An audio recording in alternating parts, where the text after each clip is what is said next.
Iba kita niya Mr. Maravillas na sabi yun ni Ping Lacson na walang peke sa anumang bahagi ng kanyang mukha. Patama siguro yun kay Jaime Marcos. Kasi malamang alam ni Ping Lacson na ritukada na si Jaime.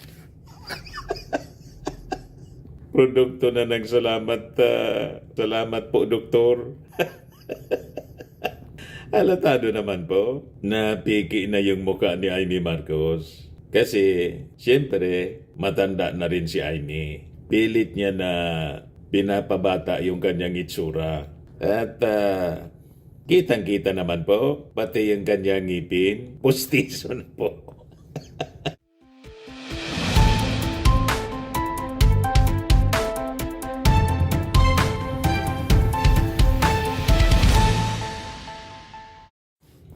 Ito po mga kababayan, si Dante Maravillas. Sabi mga kababayan ni Senator Ping Lacson kanina sa press con, walang peke sa anumang bahagi ng aking mukha at lalong hindi ako bakla. Nakita niya Mr. Maravillas, ganon ang naging payag ni Senator Ping Lacson. Hindi ba kasi si Jaime Marcos, hinamon si Ping Lacson ng sabunutan? Nagugat ito mga kababayan. Doon sa issue ng pork barrel, inaakusa kasi mga kababayan ni Senator Jaime Marcos si Ping Lacson na yung 2026 budget na dinidepensa ni Ping Lacson, may giniling pa rin na pork barrel daw. Kaya hindi siya pumirma. Ito yung mga patutsada kasi ni Jaime Marcos. Ang budget nito ay giniling. Pork pa rin, giniling lang para di alata. Kaya ayoko pumirma. Ngayon, nainis si Ping Lacson. In-expose ni Ping Lacson na si Jaime Marcos niya may allocables na 2.5 billion. Yan sabi ni Ping Lacson, pag nasa glass house ka niya, huwag kang mambato. Si Jaime Marcos niya may 2.5 billion allocables sa 2025 NEP. At tahimik na tahimik sa bicameral meetings kung saan pinagdibatihan niya noong yung 2026 budget. Pero ngayon, puro tuligsa at kritisismo ang naririnig mula kay Senator Jaime Marcos. Siya yung nag-iingay. Kinikritisize niya ang budget sa 2026. Sinabi niya may tadtad ng pork, may giniling, may tinadtad pero pork pa rin. Kung ganyan ang definition niya ng pork, siya ang may pork, so wala siyang moral ascendancy para i-criticize. Unang-una niya, member siya ng BICAM. Bakit hindi siya nag-raise ng issue nang nasa BICAM siya sa natadtad ng pork ito? Wala tayong narinig sa kanya pero nandun siya sa BICAM. Diyan nagsimula mga kababayan yung sagutan at patutsadahan ng dalawa. Ngayon, sabi ni Jaime Marcos, gigil yan. Baka makipagsabunutan. Yan yung mga patutsada mga kababayan ni Jaime Marcos kay Ping Lacson. Kaya sabi ni Ping Lacson, walang piki sa anumang bahagi ng aking mukha at lalong hindi ako bakla. Napunta sa ganun mga kababayan yung usapan.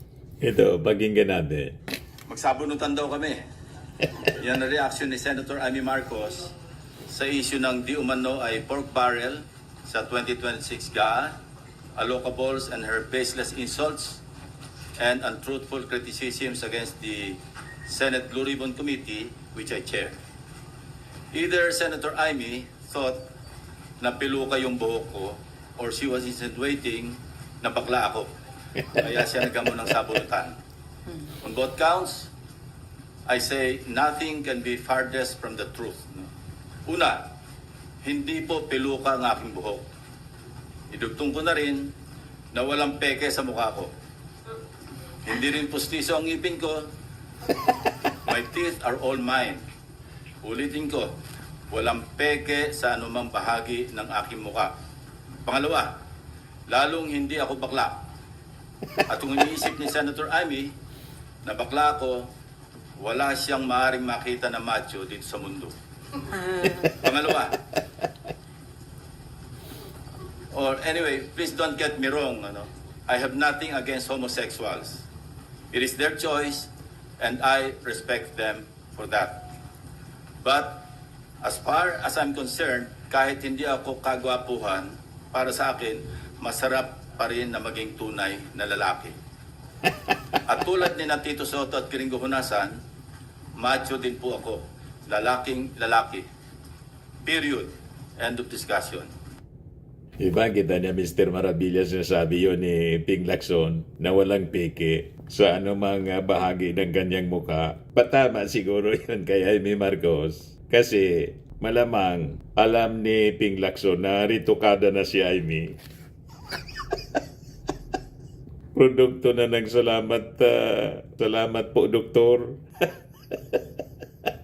Halatado naman po na piki na yung mukha ni Jaime Marcos. Kasi, siyempre, matanda na rin si Jaime. Pilit niya na pinapabata yung kanyang itsura. At kitang-kita naman po, pati yung kanyang ngipin, pustiso na po.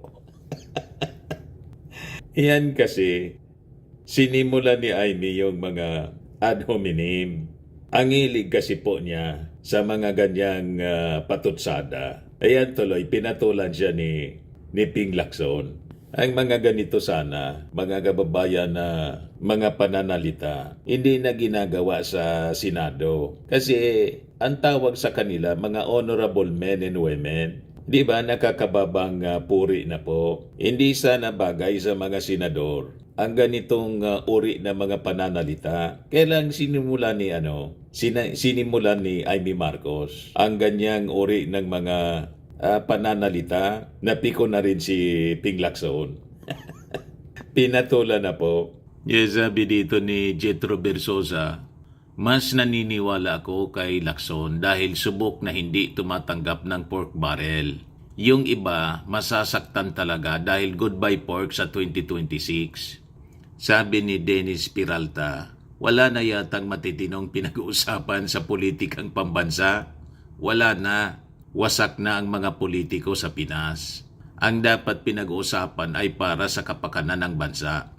Sana ganon din ang mga media.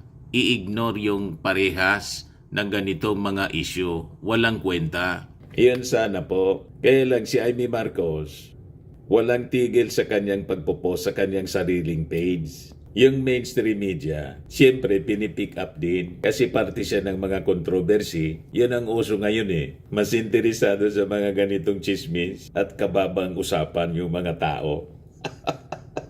Pag mga seryoso kasi mga kababayan na mga topics, kukunti yung interesado. Pag sinamahan na po ng mga usapang showbiz,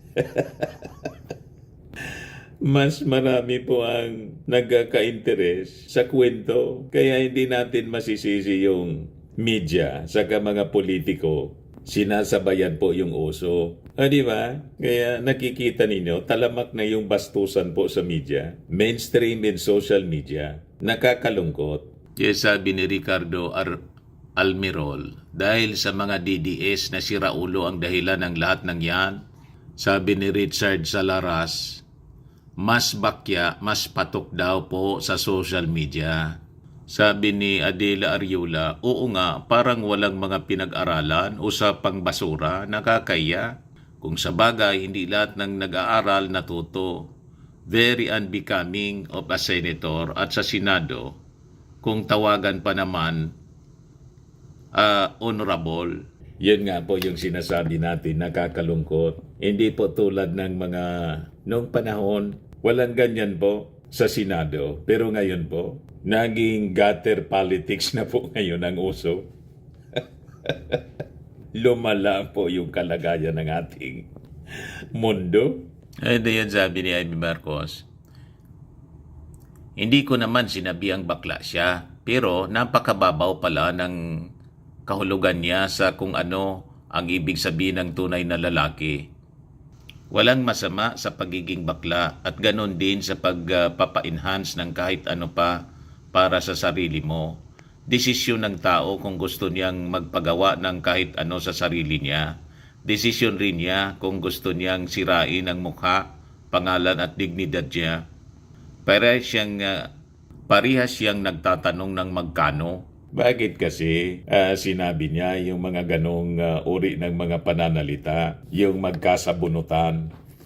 Sa iyo nagsimula ng ganon na uri ng mga pananalita, pinapalabas niya na makikipagsabunutan si Ping Lacson. Di ba? Panginginsulto sa pagkatao ni Ping Lacson yung kanyang mga sinasabi. Kaya pinatulan siya. Ngayon, nagiging defensive siya. Kasi sinabi ni Ping Lacson, at least akwa niya, walang peke sa aking mukha at hindi rin postiso yung aking ngipin.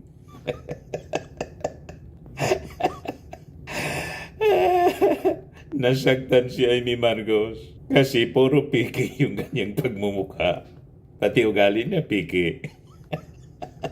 Yan kasi, siya yung nagsimula ng ganong uri ng usapan. O di nakuha niya yung gusto niyang mangyari. Sinimulan niya yung bastusang pananalita pinatulan siya ni Ping Lacson. Kaya nga po, sirang-sira na po yung Senado. Dahil sa uri ng pag-ugali ng ating mga senador. Dapat yan talaga, isarado na po. Nabulok na po yung Senado. Anyway, kung yan ang gusto nila, di sige po, bulukin na natin ang Senado. Ayan man lang po mga kababayan yung ating short video ngayon. Abangan na lang natin yung bastusan sa Senado. Ako po si Dante Maravillas. Bye-bye po. God bless.